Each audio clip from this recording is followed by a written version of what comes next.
পুরসভা এলাকায় রাতের অন্ধকারে ডোবা ভরাটের অভিযোগকে ঘিরে চাঞ্চল্য। রাতের অন্ধকারে ট্রলি ভ্যান করে মাটি নিয়ে এসে চলছে বাড়ির সামনে ডোবা ভরাট। একদিকের অংশ ইতিমধ্যে ভরাট হয়ে গিয়েছে। এমনই চিত্র বারুইপুর পুরসভার 15 নম্বর ওয়ার্ডের উকিলপাড়ায়। অবশ্য বাড়ির মালকিনের যুক্তি এটি বাস্তু জমি। স্থানীয় কাউন্সিলর অর্চনা মল্লিক বলেছেন এই কাজ করতে বাস্তু জমি ভরাট করার অধিকার সবার আছে। যদিও এ প্রসঙ্গে বারুইপুর পুরসভার ভাইস চেয়ারম্যান গৌতম দাস বলেন এই ব্যাপারে কাউন্সিলর কিছুই জানেন না। পুরসভার একটি টিম গিয়ে তা দেখেও এসেছেন।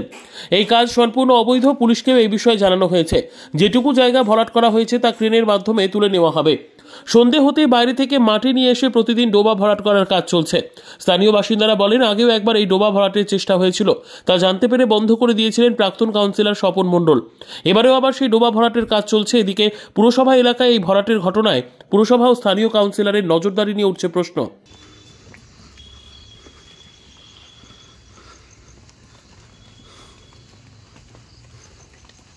করছেন কার কথায় আমি জানি না।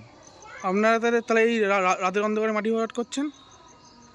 আমরা রোজে কাজে এসেছি। কার কথা এই পুকুর ভরাট হচ্ছে? আমি জানি না।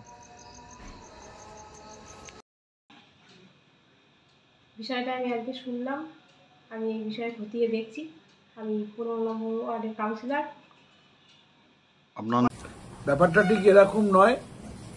এ ব্যাপারে কাউন্সিলর কিছুই জানে না। আমাদের কাছে আজকে সকালবেলাতে খবর এসছে। আমরা ইতিমধ্যেই আমাদের পৌরসভা থেকে টিম পাঠিয়েছি এবং পুলিশকেও আমরা অবগত করেছি। যে কাজটা করছে সেটা সম্পূর্ণ অবৈধ, এটাকে বন্ধ করে দেওয়া হবে।